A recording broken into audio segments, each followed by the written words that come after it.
Salam jumpa pendengar terkasih dimanapun berada. Malam hari ini kembali program Q&A, Question and Answer bersama Pendeta Andi Halim kembali menyapa pendengar semuanya. Sesuai dengan nama programnya Q&A, Question and Answer. Tentu saja di sini adalah kesempatan di mana pendengar semuanya bisa punya kesempatan yang besar untuk mengajukan setiap pertanyaan-pertanyaan yang mungkin selama ini pendengar semuanya belum tahu jawabannya dan bingung mau bertanya kepada siapa. Ini kesempatannya program Q&A, Question and Answer bersama Pendeta Andi Halim dengan topiknya malam hari ini semuanya mungkin sudah mengetahui karena ini adalah lanjutan dari program obrolan santai pada hari Senin ya. Positive thinking, mengapa salah? Nah, kita langsung sapa saja Pak Andi yang sudah berada di studio malam hari ini, sudah bersiap untuk menemani kita selama 1,5 jam ke depan untuk membahas setiap pertanyaan seputar topik ini. Menarik sekali karena ternyata kalau Adel sendiri baru banyak mengetahui tentang yang namanya positive thinking. Selamat malam Pak Andi. Selamat malam, Adelia. Oke, topik yang sangat menarik buat Adel sendiri dan pastinya buat pendengar semuanya ini juga sangat-sangat menarik dan patut disimak karena sudah seperti iklannya ini mulai menyentuh sendi-sendi kekristenan yang namanya positive thinking. Ada orang-orang bermacam-macam memakainya, doa-doa yang sepertinya dipanjatkan dengan penuh iman dan keyakinan seperti iklan Q&A itu ya. Berkata pasti sembuh. Wah, ini kata-kata yang baik, kata-kata yang positif harus diperkatakan. Apa benar seperti itu ya? Dan positive thinking ini boleh nggak sih, sampai batas mana boleh dipraktekkan oleh anak-anak Tuhan ya Pak ya? Kita akan bahas bersama-sama. Kita mungkin mau berdoa dulu ya Pak ya malam hari ini ya? Nggak mungkin, harus. Oh, bukan mungkin ya. Kita wajib berdoa dulu malam hari ini ya. Silakan Pak. Ya, saudara-saudara yang dikasihi Tuhan, mari kita berdoa. Kita mohon pimpinan Tuhan.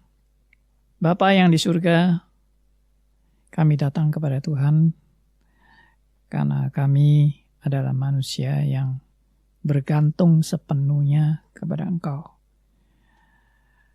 Biarlah kami juga dalam mempelajari kebenaran firman Tuhan, kami juga belajar bergantung kepada Tuhan. Kami percaya justru dalam kebergantungan kepada Tuhan, kami akan mendapat begitu berlimpahnya rahasia kebenaran firman Tuhan. Kami serahkan dari awal sampai akhir semua yang kami bicarakan, dan biarlah kami semata-mata tertuju hanya kepada kemuliaan bagi nama Tuhan. Biarlah segala keakuan dan kesombongan manusia boleh ditaklukkan di dalam kami akan belajar firman Tuhan.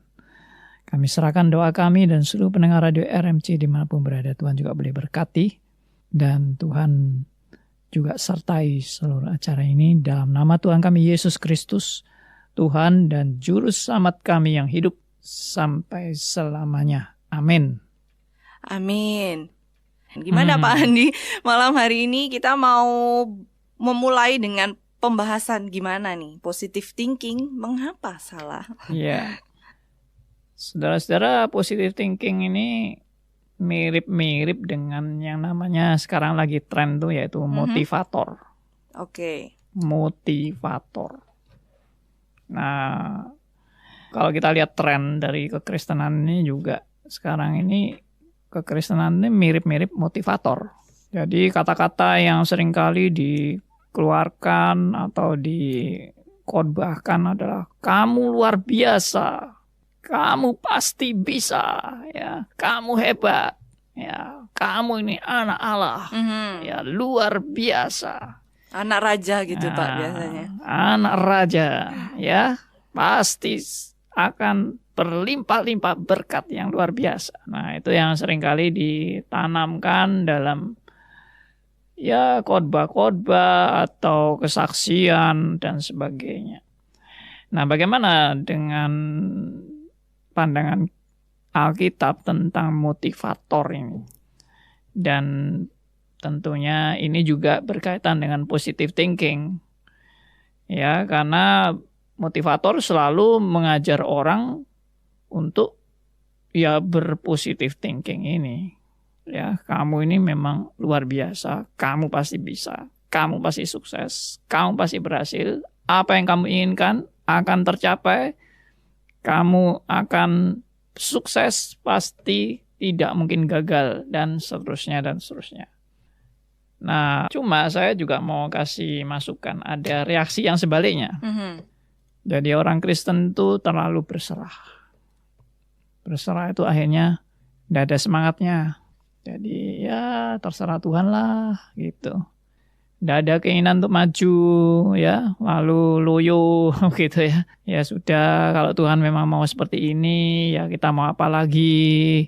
Ya kita serahkan aja lah semua kepada Tuhan gitu ya. Akhirnya hidup tidak bersemangat dan hidup akhirnya menjadi loyo begitu. Akhirnya mungkin tidak produktif malahan ya. Akhirnya menjadi ya tidak ada sesuatu yang bisa dihasilkan yang maksimal, yang luar biasa, yang hebat. Akhirnya ya karena diajari terus ya kita ini nggak bisa apa-apa ya, Tuhan yang luar biasa, biarlah Tuhan yang bekerja, kita hanya menanti saja pekerjaan Tuhan. Nah itu akhirnya condong orang Kristen itu menjadi pasif, menjadi tidak bersemangat, lalu hanya berserah-berserah gitu aja, alias terima nasib gitu.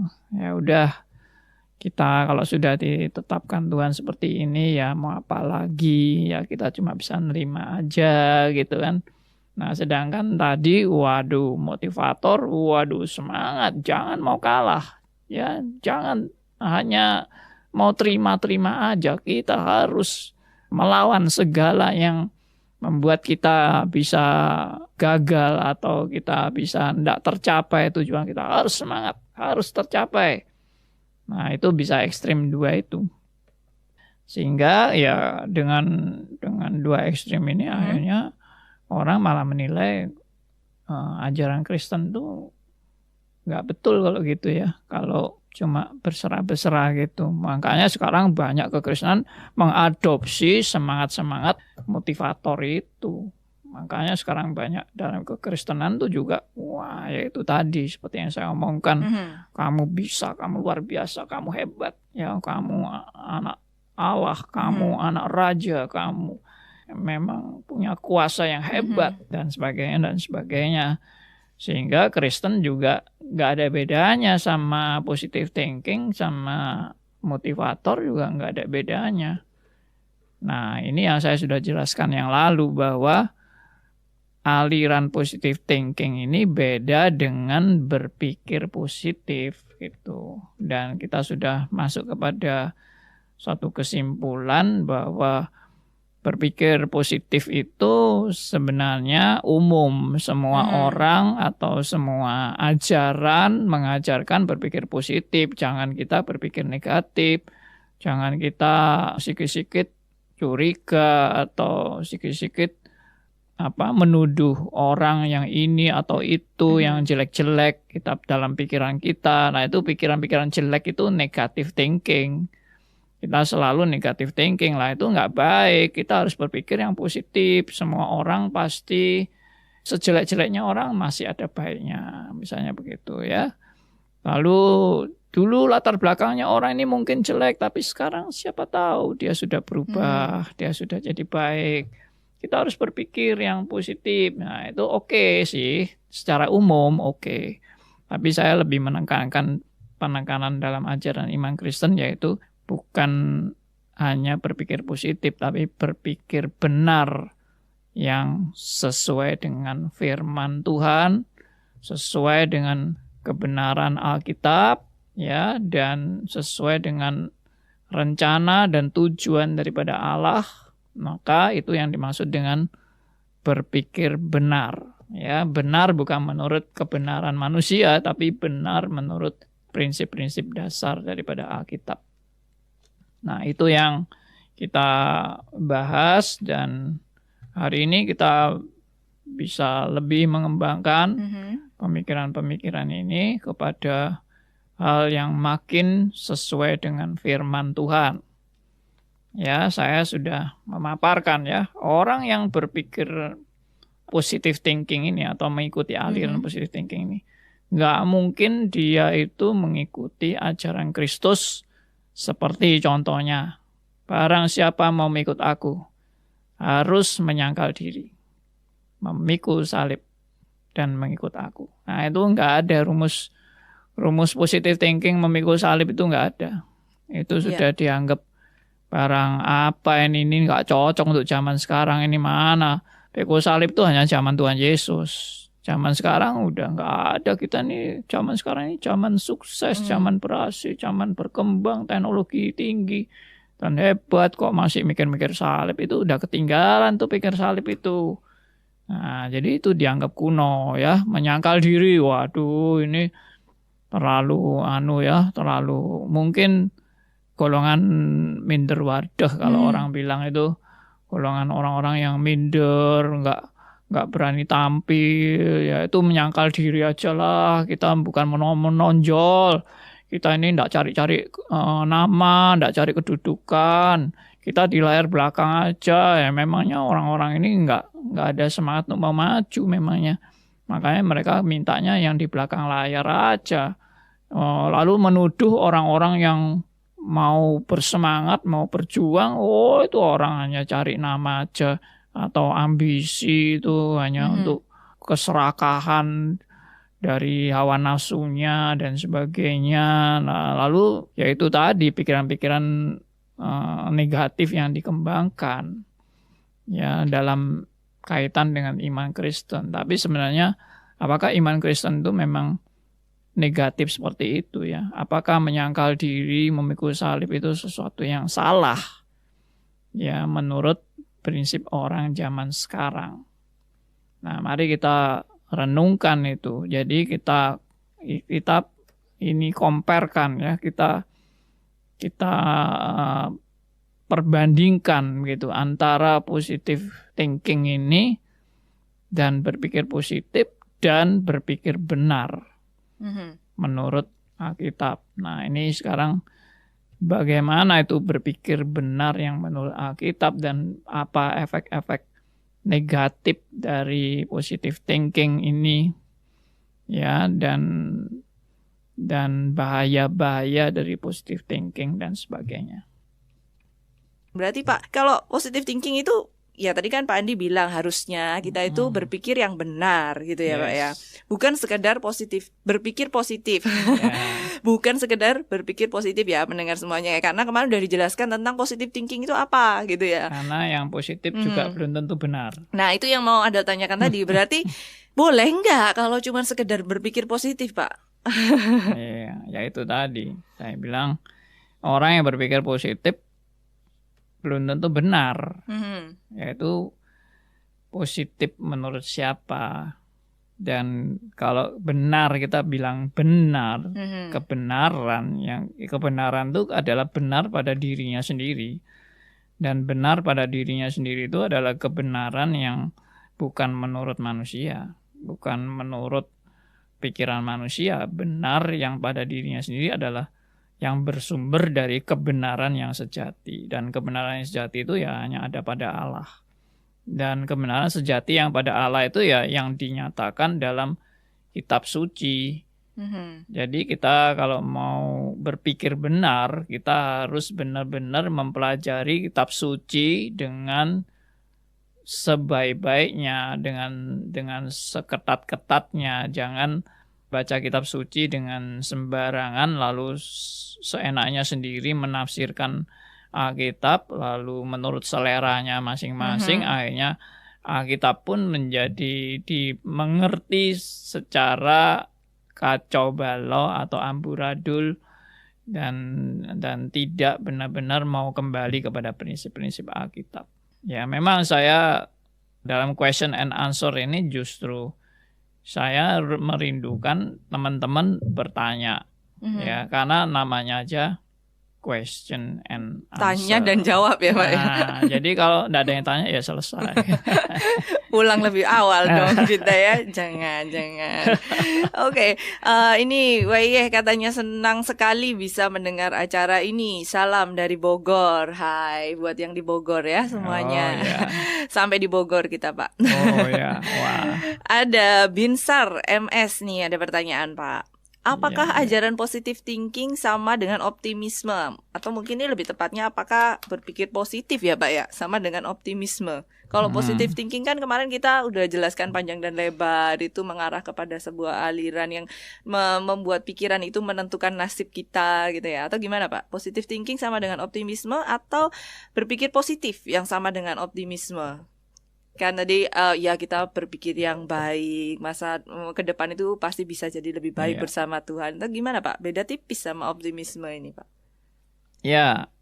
Jadi kalau kembali pengertiannya sebenarnya dari optimisme itu kan ya dari kata optimis. Ya. Optimis itu berarti saya yaitu tadi pasti bisa, saya pasti sukses, ya saya pasti berhasil dan sebagainya. Optimisme. Jadi manusia ini sekarang zaman ini itu zaman optimisme gitu. Tapi pernah ya pembahasan mengenai optimisme manusia ini sebenarnya optimisme yang sudah ternoda oleh dosa. Sehingga optimisme yang sudah ternoda oleh dosa adalah optimisme yang melupakan Tuhan dan mengandalkan manusia. Jadi sebetulnya hampir mirip juga, sama dengan positive thinking juga. Jadi positive thinking itu aliran yang mengajarkan bahwa pikiran manusia mempunyai kekuatan untuk bisa membuat manusia itu sukses dan berhasil menurut apa yang dia pikirkan. Jadi keberhasilan seseorang atau ketidakberhasilan seseorang atau Anda bisa sukses, makmur, dan berhasil itu tergantung dari bagaimana Anda berpikir. Jadi pikiran Anda yang menentukan. Nah, kalau optimisme kan menegaskan kita ini memang di dalam era manusia yang era positive thinking, artinya era optimisme yang artinya adalah ya kita ini kan sudah hebat. Manusia itu kan sudah hebat. Manusia ini sudah berhasil menunjukkan keberhasilannya. Teknologi hebat luar biasa. Ya, teknologi ini merupakan dambaan manusia. Ya, seperti misalnya ini sekarang lagi rame nih, ya, 5G misalnya, ya, 4G, 5G. Nanti bisa 6G. Wah, ini manusia itu akan punya harapan yang hebat ini dengan teknologi yang luar biasa ini. Nah, itu optimisme. Jadi harapannya kepada misalnya yaitu teknologi misalnya. Itu harapan manusia, itu optimisme manusia. Teknologi akan menjanjikan segala-galanya bagi manusia. Ya, lalu misalnya dunia medis yang makin canggih. Ya, segala penyakit bisa diobati, bisa diatasi. Ya, nanti masa depan optimis. Optimis apa? Nggak ada penyakit yang nggak bisa diobati. Nah, itu optimisme manusia. Jadi misalnya juga nanti manusia itu bisa menemukan obat yang membuat manusia nggak bisa mati lagi. Wah, itu optimisme manusia itu. Wah, nanti ada obat ini, kamu bisa awet muda, umurmu bisa 1000 tahun lebih. Ya, nggak mati-mati, muda terus. Wah, hebat kan? Nah, itu optimisme. Cuma itu yang tadi saya bilang, optimisme manusia ini sudah ternoda oleh dosa, sehingga pikirannya bisa melantur kemana-mana, bahkan melawan Tuhan. Atau bahkan mau menjadikan manusia sama dengan Tuhan. Atau bahkan melebihi Tuhan. Itu lebih hebat lagi, melebihi Tuhan. Atau bahkan menggeser Tuhan. Atau sudah istilahnya menggudangkan Tuhan. Tuhan ditaruh di gudang dan udah nggak dipakai lagi sekarang. Manusia sudah sanggup menggantikan Allah. Nah, ini optimisme manusia. Optimisme yang sudah ternoda oleh dosa dan benar-benar yakin manusia bisa menjadi seperti Allah. Luar biasa sekali optimisme seperti ini. Nah, ini contoh aja pikiran-pikiran optimisme. Dan ini ya itu tadi, optimisme itu nggak ada jaminan mana sampai sekarang. Apakah memang terbukti dunia medis menjanjikan segala-galanya dan pasti segala penyakit pasti bisa disembuhkan dengan dunia medis? Kelihatannya iya, tapi ini kena satu hantaman COVID-19 udah tergeletak semua. Ini baru model satu virus yang sangat kecil dan boleh dikatakan nggak ada artinya apa-apa. Ini dipencet gitu aja kan udah beres virus itu. Tapi ternyata menggoncangkan seluruh dunia. Nah, ini jelas mau menunjukkan sampai di mana kehebatan manusia dan kemampuan manusia mau menggantikan Allah ya. Nah, ini contoh aja. Ya, coba virusnya bisa kelihatan sih, bisa kita pencet, Pak ya. Oke, semoga ini masih ada lanjutan lagi dari Binsar. Tapi Binsar nih bertanya lagi, Pak. Oh ya. Bagaimana membedakan beriman kepada Allah dan beriman kepada diri sendiri? Kadang praktiknya kedua hal itu beda tipis. Mungkin ketika kita optimis tadi itu ya Pak ya, yakin bisa gitu ya, semangat untuk melakukan sesuatu.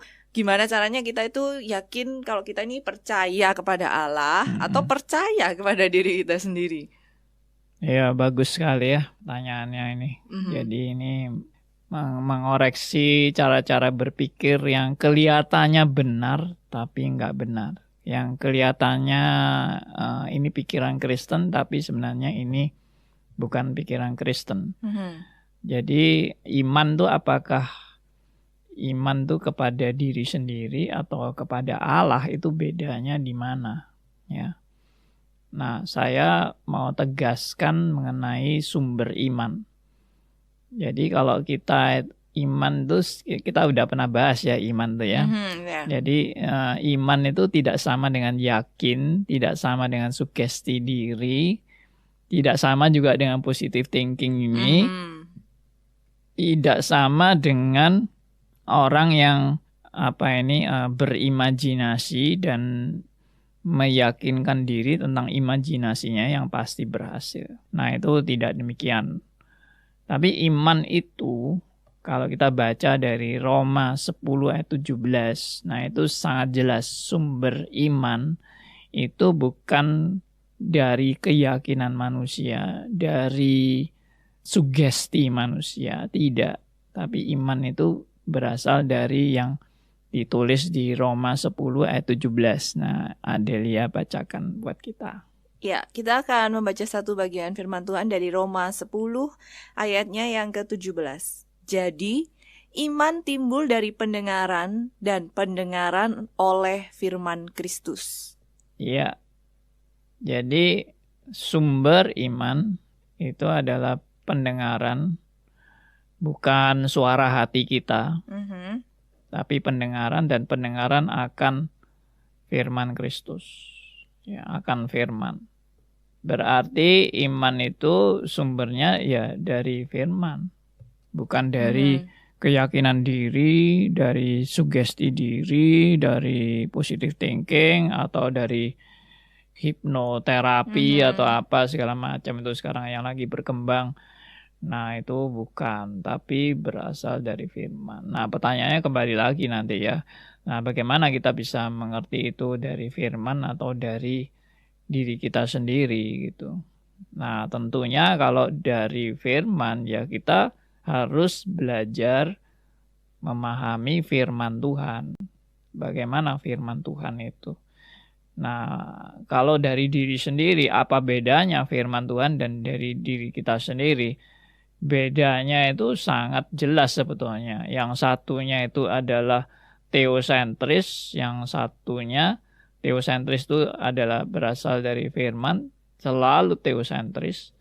Dan kalau berasal dari manusia yang berdosa ini, pasti antroposentris. Jadi yang berpusat pada kebenaran-kebenaran manusia. Nah, ini selalu dipertentangkan dalam Alkitab.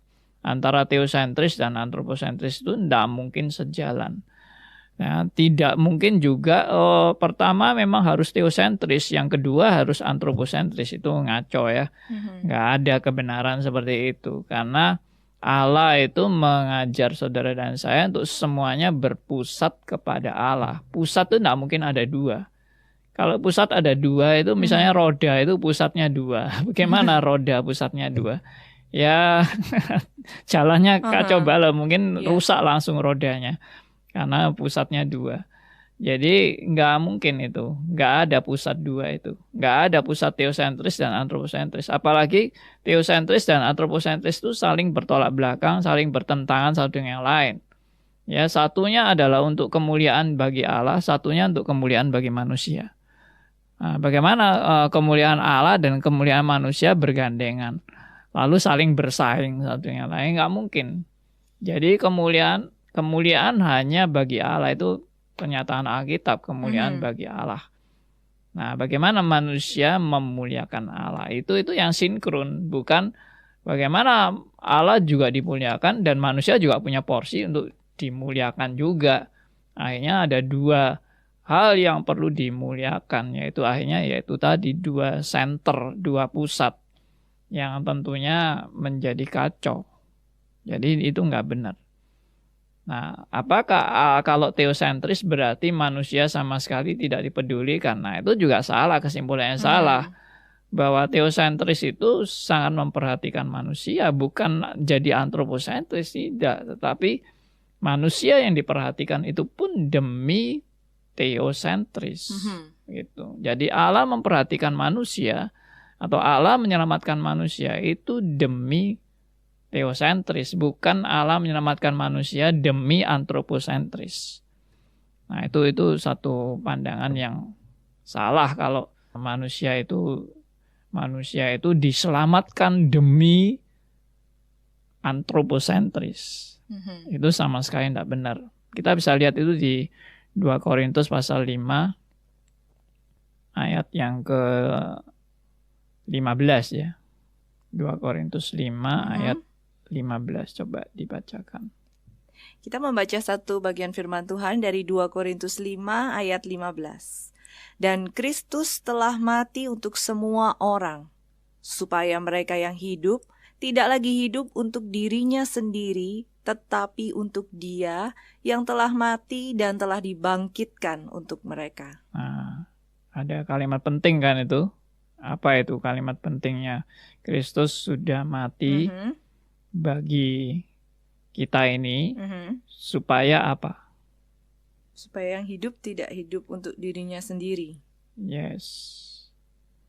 Jadi Kristus tidak mati bagi kita supaya kita menikmati hidup bagi kepentingan kita.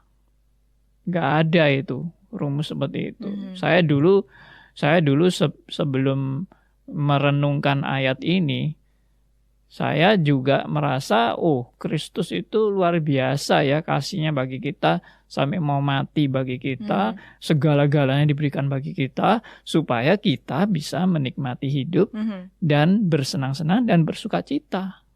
Untuk kesenangan kita kan, semuanya untuk kesenangan kita. Tetapi setelah saya membaca 2 Korintus 5 ayat 15 ini, saya tertegun ya. Saya tertegun karena ternyata Kristus menyelamatkan kita itu bukan untuk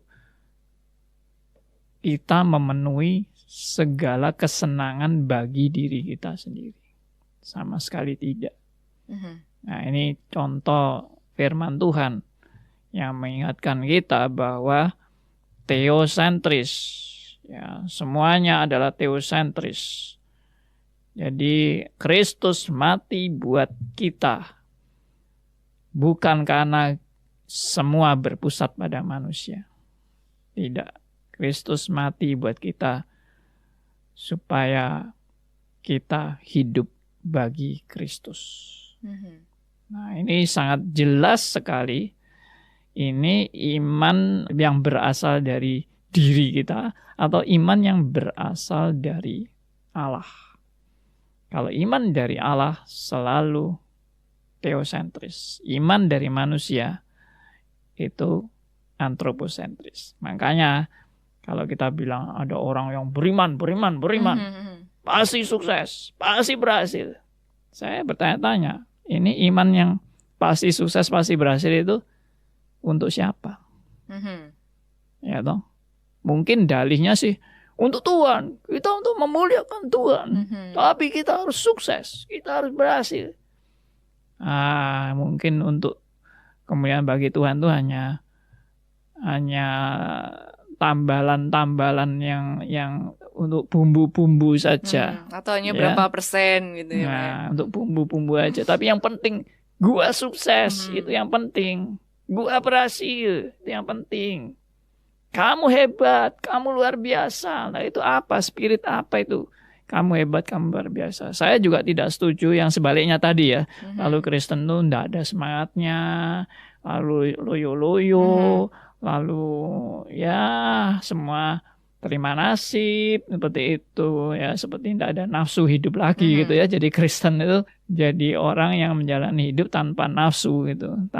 Maksudnya tanpa semangat untuk mengerjakan pekerjaan dengan sungguh-sungguh dan sebagainya. Karena terlalu diajari terima nasib itu. Nah itu juga nggak benar. Jadi saya nggak mau orang Kristen jadi orang yang begitu bodoh dan saking bodohnya sampai Tuhan tuh pernah bilang, orang dunia ini aja lebih pintar dari anak-anak Tuhan.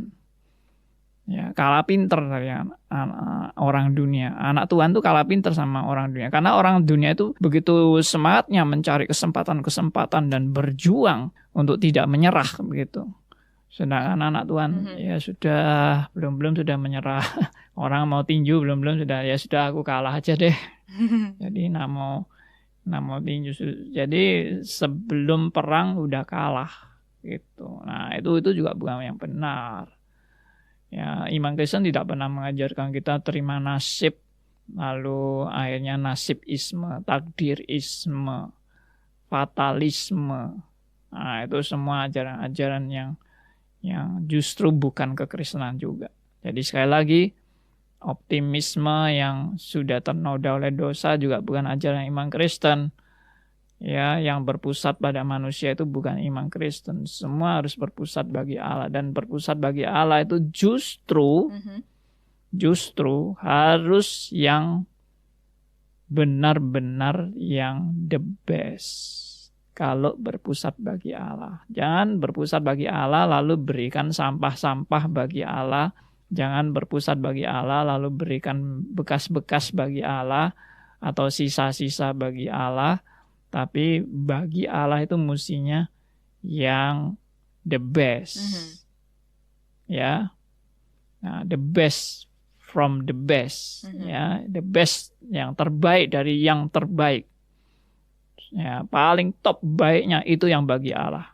Nah, ini semangat ini kelihatannya pada zaman ini sudah lenyap ini. Semangat bahwa kalau bagi Allah itu mesti yang terbaik.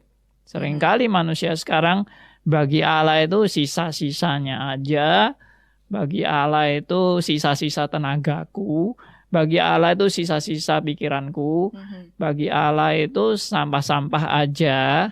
Ya, tapi bagi saya itu yang terbaik dong. Kalau bagi saya sendiri itu yang the best itu yang buat saya. Yang buat Allah itu yang sampah-sampah itu. Nah, itu tanpa sadar kita seringkali sudah memperlakukan Allah seperti itu. Ya, jadi tadi kalau bertanya membedakan beriman kepada Allah dengan beriman kepada diri sendiri. Praktiknya kedua hal itu beda tipis. Benar nggak Pak kalau dibilang beda tipis Pak? Enggak ya Pak ya, harusnya bedanya beda kontras 180 derajat. Harusnya sangat berbeda ketika kita beriman, percaya kepada Allah dan percaya pada diri sendiri. Nah, percaya apa dulu juga ya Pak ya? Percaya pada apa? Apa benarkah kita sudah percaya pada janji-janji firman Tuhan? Nah, masih panjang perjalanan kita untuk bersama-sama membahas tema ini. Positive thinking mengapa salah? Tadi kalau ada Binsar yang sudah bertanya atas kebingungannya ini ya, semuanya tentang beriman kepada Allah, apa beda tipis dan lain sebagainya. Thank you, terima kasih sekali yang sudah bertanya. Masih dalam program Q&A, Question and Answer bersama Pendeta Andi Halim. Yang sudah agak terlewat dengan penjelasan awal tadi, Pak Andi sudah sempat membahas tentang pandangan Alkitab ini ya, bagaimana sekarang ini banyak gereja-gereja yang justru muncul seperti motivator gitu ya Pak ya. Yes. Pasti sukses, kamu adalah anak Allah, anak raja. Pasti sukses, kaya, tanda Tuhan menyertai. Pasti kamu bisa mencapainya. Dengan harta kamu bisa memuliakan Tuhan. Kalau kata Pak Andi tadi ya, itu mungkin embel-embel bisa jadi. Yang penting itu tetap harus teosentris itu tadi ya. Untuk apa kamu mau mencapainya. Ada ekstrim juga yang sebaliknya tadi Pak Andi membahasnya. Ada juga yang malah menjadi anak-anak Tuhan males-malesan, tidak produktif gitu ya. Ada sempat mengalami hal-hal yang cenderung sampai sekarang juga ada ya Pak, anak-anak Tuhan yang memahaminya justru ya udahlah daripada berlebihan malah menjadi seperti orang-orang dunia yang seperti semangat motivator. Ya kita kan punya Tuhan Allah yang tahu segala kebutuhan kita. Tidak usah ngoyo-ngoyo gitu ya bahasanya ya, santai-santai aja. Tapi apa juga benar sikap yang seperti itu. Nah, positive thinking tadi juga sudah diulang dari pembahasan kita yang sebelumnya, tidak sama dengan berpikir positif. Nah, tapi ini ada sendiri di sini di studio sambil mendengarkan Pak Andi juga masih berpikir-pikir antara berpikir positif, antara optimisme gitu ya. Tapi sudah semakin jelas. Sudah ada Bapak Eli ya. Setia ini ya, selalu memberikan pertanyaan menemani setiap program-program kita. Mungkin sekarang sedang mendengarkan. Salam jumpa dari kita di studio. Salam jumpa Elia. Pak Andi, kita ini kan diminta untuk selalu berpikir yang positif. Kita berpikir harus teosentris gitu ya Pak ya. Segala sesuatu kita harus berpikir secara teosentris. Tapi teosentris yang kita lakukan ini kan tetap saja terbatas berdasarkan kemampuan manusia ya Pak ya. Nah, bagaimana dengan teosentris sendiri menurut Tuhan, menurut Allah sendiri seperti apa? Nah, mungkin intinya bagaimana berpikir sebagaimana Allah berpikir gitu ya Pak ya, tentang teosentris ini. Gimana Pak? Ya, oke. Elia ini memang pikirannya mendalam. Ya. Jadi memang benar itu. Kita memang harus berpikir sebagaimana Allah berpikir. Tapi kita juga harus menyadari bahwa apa yang kita pikir tentang Allah berpikir itu juga dalam keterbatasan kemampuan kita di dalam kehidupan kita sebagai manusia yang sudah jatuh dalam dosa. Dan meskipun kita sudah juga di dalam Kristus, dan pernah Rasul Paulus juga mengatakan bahwa kami memiliki pikiran Kristus. Yaitu apa itu pikiran Kristus? Pikiran Kristus ya kembali lagi, pikiran yang berpusat pada kebenaran dari Allah sendiri. Berpusat pada wahyu Allah sendiri. Berpusat pada firman-Nya. Jadi sekarang yang sebetulnya menjadi problem bagi manusia yang mau berpikir teosentris adalah bagaimana saya memahami firman Tuhan. Ya, ini jadi problem besar pada zaman kita ini, bukan hanya zaman kita ya, zaman dari dulu sebetulnya. Bahwa problem besar daripada manusia yang mau mengerti pikiran-pikiran Allah adalah bagaimana dia menafsirkan Alkitab, bagaimana dia mengenal Alkitab, bagaimana dia memandang Alkitab, bagaimana dia mempelajari Alkitab, bagaimana dia menyimpulkan Alkitab. Nah, apakah itu sesuai dengan maksud Alkitab itu sendiri, atau dia hanya menafsirkan yang menurut seleranya sendiri dan kebenarannya sendiri, kebenaran manusia maksudnya. Akhirnya ya tetap aja meskipun ngomongnya teosentris, tapi kenyataannya masih antroposentris, masih berpusat bagi kemuliaan manusia, kepentingan manusia, hawa nafsu manusia, dan semuanya adalah ya manusia sentris, antroposentris. Nah, jadi untuk benar-benar berpikir yang teosentris, nah ini coba kita lihat ini contoh aja ya di Alkitab, yaitu dari Matius pasal yang ke-16 ya. Coba kita lihat ini. Ya. Matius 16 ayat yang ke 21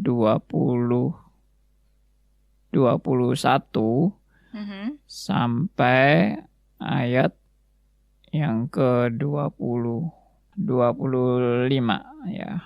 Ayat 21 sampai ayat 25 dibacakan oleh Adelia. Matius 16 ya Pak ya. Yes. Matius 16 ayat 21 sampai dengan 25. Demikian firman Allah. Sejak waktu itu Yesus mulai menyatakan kepada murid-muridnya bahwa ia harus pergi ke Yerusalem dan menanggung banyak penderitaan dari pihak tua-tua, imam-imam kepala, dan ahli-ahli Taurat, lalu dibunuh dan dibangkitkan pada hari ketiga. Tetapi Petrus menarik Yesus ke samping dan menegur dia, katanya, "Tuhan, kiranya Allah menjauhkan hal itu. Hal itu sekali-kali tak akan menimpa engkau." Maka Yesus berpaling dan berkata kepada Petrus, "Enyahlah iblis, engkau suatu batu sandungan bagiku, sebab engkau bukan memikirkan apa yang dipikirkan Allah, melainkan apa yang dipikirkan manusia." Lalu Yesus berkata kepada murid-muridnya, "Setiap orang yang mau mengikut aku, ia harus menyangkal dirinya, memikul salibnya, dan mengikut aku.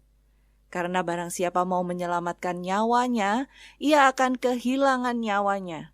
Tetapi barang siapa kehilangan nyawanya karena aku, ia akan memperolehnya." Ya, ini adalah satu contoh pikiran manusia dan pikiran Allah. Ya, Tuhan Yesus menyatakan akan apa yang akan terjadi dalam hidupnya Tuhan Yesus, bahwa dia akan harus ke Yerusalem. Ke Yerusalem itu apa? Apakah untuk mengalami kesuksesan, mengalami keberhasilan, mengalami dipuja-puja manusia, dimuliakan manusia, dibesar-besarkan manusia, atau mengalami apa? Nah, Kristus mengatakan bahwa ia harus pergi ke Yerusalem dan menanggung banyak penderitaan. Ya, ini di Matius 16 ayat 21 itu menanggung banyak penderitaan dari pihak tua-tua, imam-imam kepala dan ahli-ahli Taurat, lalu dibunuh. Nah, lalu kata-kata terakhir ini mungkin nggak terlalu didengarkan oleh murid-muridnya, dan dibangkitkan pada hari ketiga. Nah, itu mungkin kan yang menjadi utama dalam pikiran para murid. Yang menjadi utama, nggak mungkin ini bisa terjadi bahwa guruku itu yang begitu luar biasanya, kuasanya begitu hebatnya, dan begitu baiknya, kasihnya juga luar biasa, itu bisa menanggung banyak penderitaan dari pihak tua-tua, imam kepala, ahli Taurat, lalu dibunuh. Mana mungkin orang yang disertai Allah itu dibunuh? Nah, ini konsep manusia yang diadopsi sampai hari ini di dalam dunia Kristen, yang aliran-aliran teologi sukses dan kemakmuran. Itu nggak mungkin orang yang disertai Allah akan mengalami celaka. Tidak mungkin orang yang disertai Allah akan menerima musibah. Tidak mungkin orang yang disertai Allah akan kena COVID-19. Tidak mungkin orang yang disertai Allah mengalami musibah, penyakit kanker dan sebagainya. Itu tidak mungkin karena Tuhan menyertai. Nah, ternyata ini konsep seperti ini juga adalah konsepnya Rasul Petrus. Sebelum dia bertobat, maksudnya sebelum dia mengerti pikiran Allah. Nah, ini yang Elia tadi bilang, ini pikiran Allah atau pikiran manusia, antroposentris atau teosentris. Apakah Allah juga berpikir antroposentris? Nah, ini tegas. Kita lihat sini, apa pikiran Petrus? Pikiran Petrus jelas-jelas adalah antroposentris, tapi yang kelihatannya teosentris. Nah, ini ya. Kan teosentris ini apa yang diomongkan oleh Rasul Petrus. Dia menarik Yesus ke samping dan menegur dia di ayat 22, Matius 16 ayat 22. Katanya, Tuhan, kiranya Allah menjauhkan hal itu. Hal itu sekali-kali takkan menimpa engkau. Nah, kenapa Petrus mengatakan seperti ini? Karena konsepnya ya, orang yang disalahi Tuhan tidak mungkin kena malapetaka. Tidak mungkin kena musibah. Pasti dilindungi Tuhan. Tidak mungkin akan dibunuh. Tidak mungkin akan menderita. Nah, ini konsepnya Rasul Petrus. Lalu bagaimana reaksi Tuhan Yesus? Bukankah ini juga menunjukkan kasih sayang Rasul Petrus dan hormatnya Rasul Petrus kepada gurunya? Coba saudara bayangkan seandainya Rasul Petrusnya ngomongnya gini nih. Saya balik ya. Tuhan Yesus bilang, anak manusia harus ke Yerusalem dan akan menanggung banyak penderitaan dan disiksa oleh pihak tua-tua imam dan akhirnya dibunuh. Lalu Petrusnya jawabnya gini, puji Tuhan. Silakan Tuhan, silakan. Saya dukung untuk engkau dibunuh. Gimana kalau punya murid kayak gitu? Malah seperti nggak sopan ya. Wah ya kurang ajar banget lah. Itu masa saya punya murid, saya bilang saya mau malah bahagia dirampok ya, orang gurunya. gitu loh. Ya, Disiksa. ya kami doakan Bapak supaya bisa benar-benar disiksa dan benar-benar dibunuh. Waduh, kacau deh. Jadi sebenarnya kata-kata Petrus ini sebetulnya kata-kata yang benar-benar mencintai Tuhannya, benar-benar dia sayang dengan Tuhannya, dia betul-betul menghormati Tuhannya. Tidak akan sekali-kali terjadi pada engkau. Ya, lalu Tuhan bilangnya ini malah aneh. Menurut saya ya Tuhan Yesus tuh kalau lihat muridnya yang mencintai dia seperti itu kan mestinya, aduh aku terharu Petrus melihat kamu yang begitu mencintai saya gitu. Saya memang harus mati tapi aku salut dengan kesungguhanmu untuk benar-benar nggak rela melihat semua ini gitu. Tapi ternyata reaksi Tuhan Yesus apa? Nyala iblis, engkau suatu batu sandungan bagiku, sebab engkau bukan memikirkan. Nah ini poinnya ini. Kenapa Tuhan Yesus bilang iblis ini? Bukan berarti Petrus benar-benar iblis, enggak. Tapi Tuhan Yesus mau menunjukkan bahwa Petrus ini dalam pikirannya dia cuma dikuasai oleh pikiran manusia, yaitu apa? Sebab engkau bukan memikirkan apa yang dipikirkan Allah, melainkan apa yang dipikirkan manusia. Nah, itu tadi.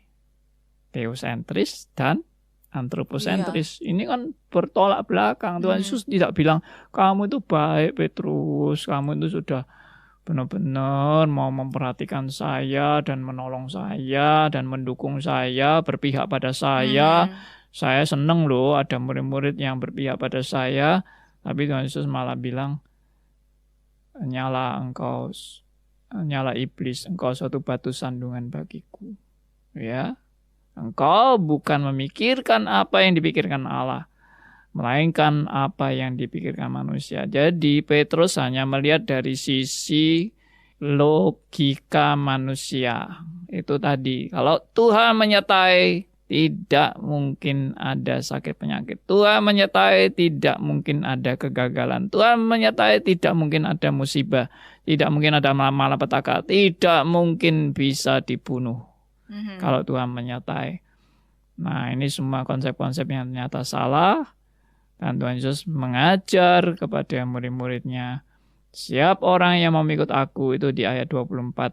Setiap orang yang mau mengikut aku, ia harus menyangkal dirinya, memikul salibnya, dan mengikut aku. Karena, diteruskan oleh Kristus, karena barang siapa mau menyelamatkan nyawanya akan kehilangan nyawanya, dan barang siapa yang kehilangan nyawanya karena aku, ia akan memperolehnya. Nah, ini pikiran Allah. Yang bagi rumus manusia itu nggak cocok ini. Ini nggak cocok ini. Makanya tadi saya bilang, bagaimana orang positive thinking mau berpikir seperti ini? Pasti enggak. Ini bagi mereka ini bukan positive thinking, ini negatif. Ini negative thinking ini pikiran yang merusak semangat manusia, pikiran yang mematahkan semangat manusia. Kita tidak boleh seperti ini, kita harus pasti akan berbahagia, pasti akan menang, pasti akan sukses, pasti berhasil, pasti kaya, pasti sembuh, pasti pokoknya semua itu yang dipikirkan oleh yaitu manusia tadi. Nah, mungkin Tuhan kalau hidup zaman sekarang, Tuhan juga bisa bilang sama orang-orang positive thinking itu, nyala engkau iblis. Engkau suatu batu sandungan bagi setiap orang yang percaya kepadaku. Nah itu. Padahal menurut ukuran manusia seperti ini tadi ya Pak ya, seperti Petrus ini ya, maunya itu menunjukkan seperti kepedulian, kasih, empati gitu ya. Tapi ternyata ya itulah ya yang dimaksud Pak Andi tadi, mungkin sudah ternodai juga itu ya. Tidak bisa kita sama, pikiran Allah itu tidak pernah cocok dengan pikiran manusia ya. Terus gimana jadi Pak berpikir sebagaimana Allah berpikir ini tadi Pak? Ya itu tadi, kembali lagi membaca Alkitab dan merenung firman Tuhan. Ternyata apa yang dipikirkan manusia tidak sama dengan apa yang dipikirkan Allah. Ya, dan saya yakin sekarang banyak orang Kristen setuju kalau Kristus dibunuh itu. Setuju kan? Oh, itu memang untuk menebus dosa kita. Itu kasihnya yang luar biasa bagi kita, ya kan? Kristus mau mati bagi kita, itu luar biasa. Jadi semua orang Kristen zaman sekarang ini setuju kalau Kristus mati. Kalau Petrus tidak setuju.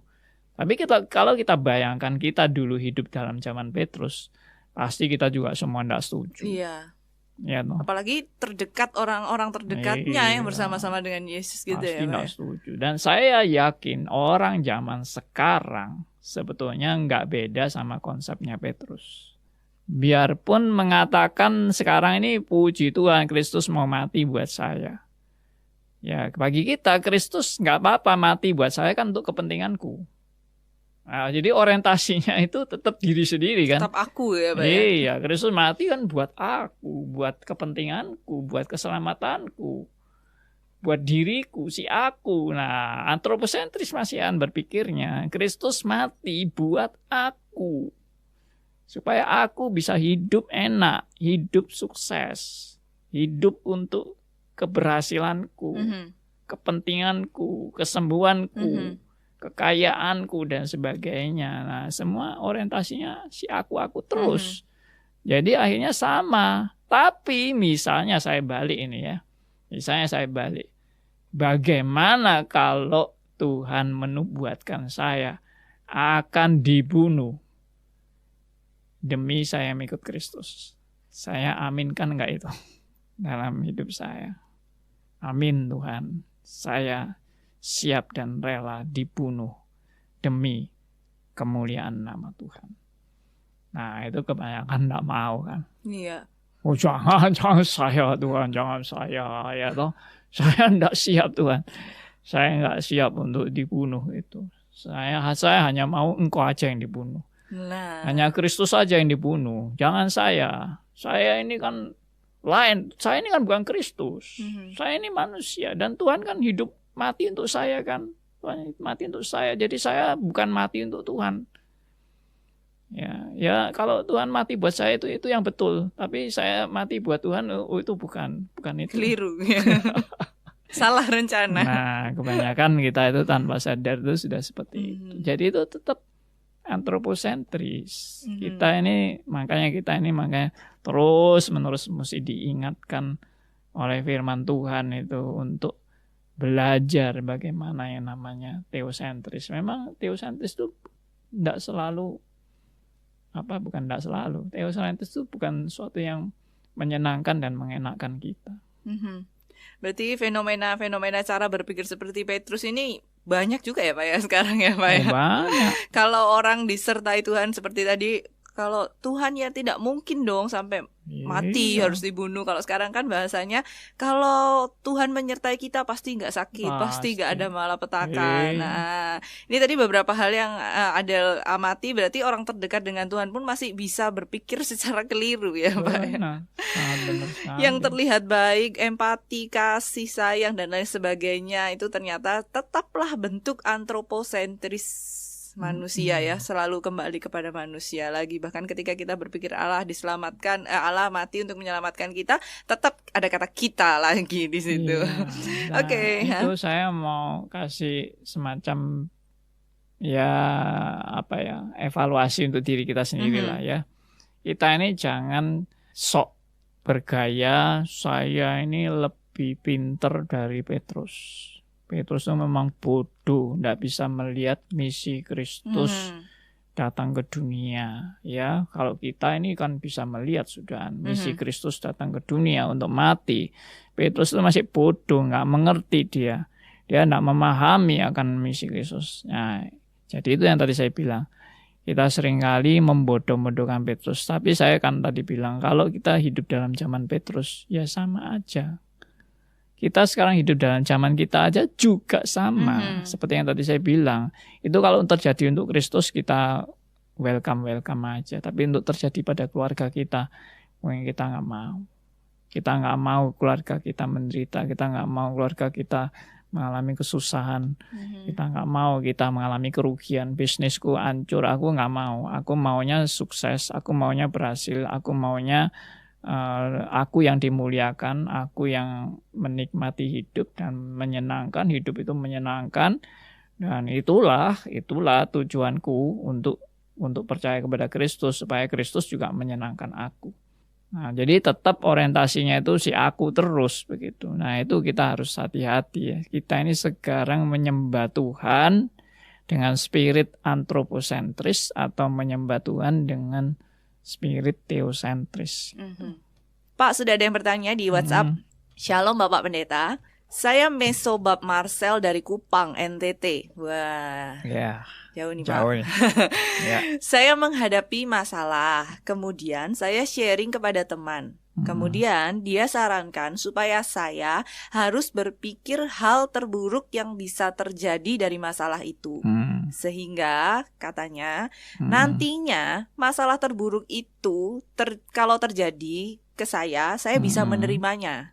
Karena sebelumnya saya sudah melatih pikiran saya dengan hal terburuk itu. Dan bisa mengantisipasi dengan solusi-solusi yang sudah saya siapkan. Apakah ini termasuk dalam thinking jenis apa? Bingung Pak. Thinking jenis apa? Menurut Bapak, apakah hal ini bisa dibenarkan? Mohon pencerahan dari Bapak Pendeta. Jadi boleh nggak sih, kalau sekarang kan kita banyak menasihati orang yang sedang dalam masalah tuh, kamu coba pikirkan kemungkinan terburuknya dan solusinya ya. Takutnya nanti terjadi. Nah, ini thinking apa nih Pak? Iya. Itu thinking kemungkinan. Kemungkinan. Menurut saya pernah mengutarakan seperti itu, mirip seperti itu meskipun tidak sama persis. Saya mengatakan kepada murid-murid yang saya bina, mahasiswa dan sebagainya dan jemaat, apakah Anda ini benar-benar mengasihi Tuhan lebih dari segalanya? Nah, kita kan seringkali ngomong gitu ya. Oh Tuhan, aku mengasihi Engkau lebih dari segalanya. Benar, lebih dari segalanya. Nah, caranya menguji, kalau lebih dari segalanya, saya akan mencoba berpikir gitu. Seandainya rumah saya terbakar, bagaimana reaksi saya menghadapi rumah saya terbakar? Seandainya ada anggota keluarga saya yang meninggal, bagaimana saya menghadapi itu? Ya, lalu pokoknya gini, apa yang kamu paling kasihi dan paling cintai, paling senangi dan paling utama dalam hidupmu, kalau itu hilang, bagaimana kamu, apakah benar-benar tetap bisa mengatakan Tuhan, aku mengasihi Engkau lebih dari segalanya?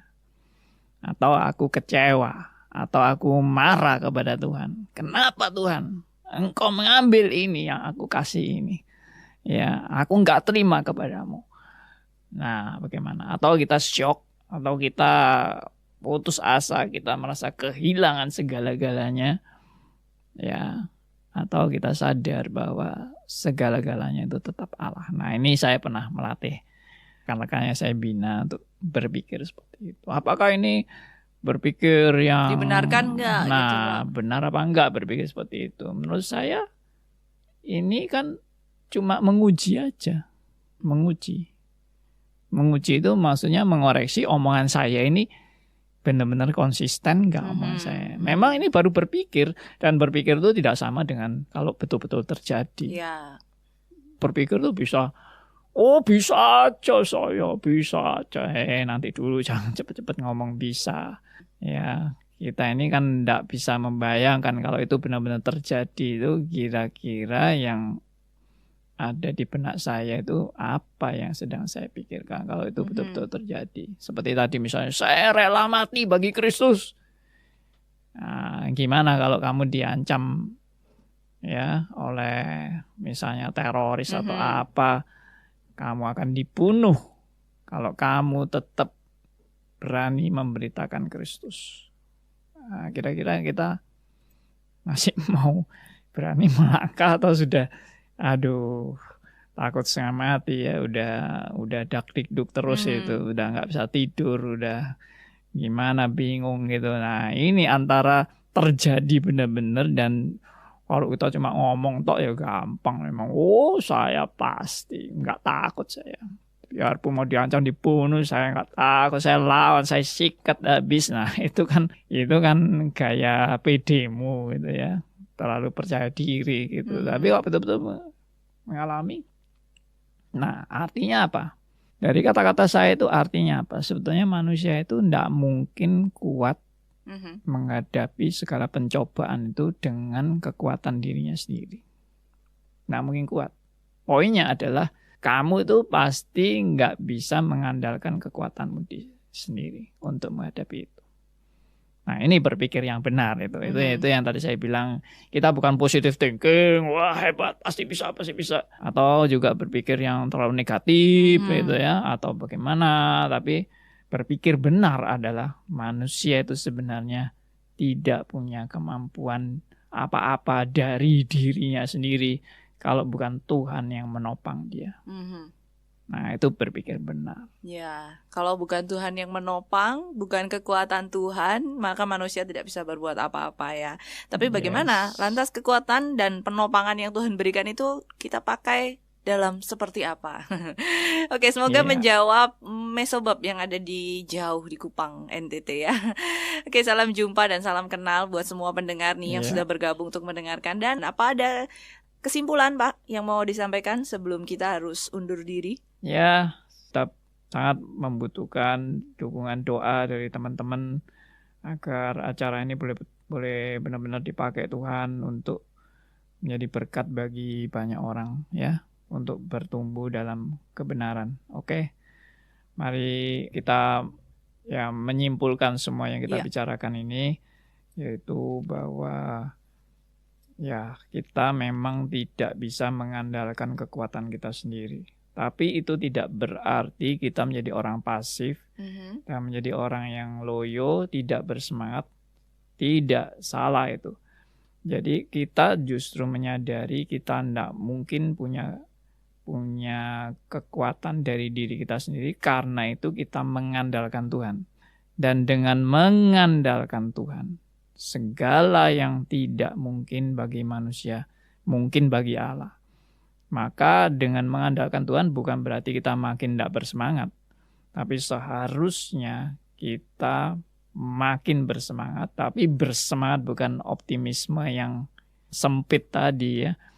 Optimisme yang antroposentris. Tapi semangat dengan teosentris. Segala kemuliaan bagi Allah. Itu yang tadi saya katakan, bahwa orang yang hidup bagi kemuliaan Allah itu tidak mengandalkan kekuatan sendiri. Tapi hidup bagi kemuliaan Allah adalah mengandalkan Tuhan. Dan mengandalkan Tuhan justru adalah kekuatan ekstra. Nah, ini saya mau mengutip sedikit dari apa yang Rasul Paulus pernah gumulkan.